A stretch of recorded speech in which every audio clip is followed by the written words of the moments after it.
कारा नमाजी शिव गुरु चारा छावा देलियो छो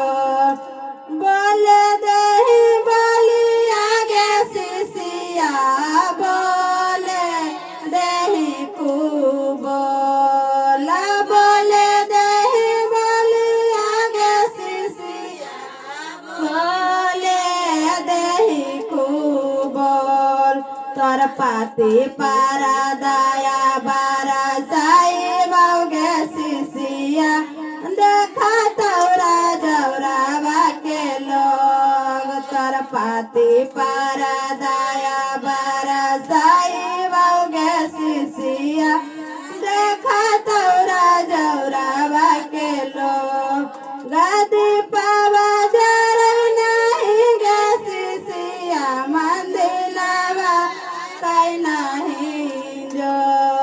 राधी पावा जर नहीं गे शिशि मंदिलवा कई नहीं जो रखाओ ने कारण मागे शिशिया चरा चवा दे नहीं छो रखाओ ने कारण मागे शिशिया चरा चवा दे नहीं छो गोतन ने नदिया जी शिवा गुरु बोलिया बोला कुबो लागोतन नदिया जी शिवा गुरु बोलिया बोला कुबो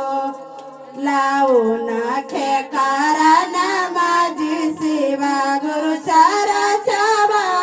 देलियो छो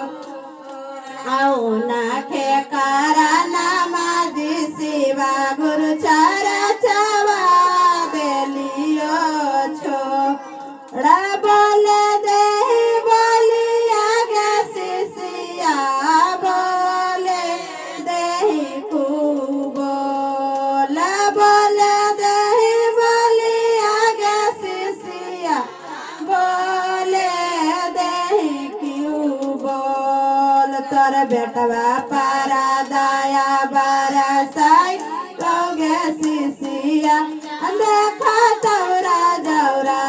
के लोग तोर बेटवा पारा दया बारा साई लोगे शिशिया देखा तौरा जौरा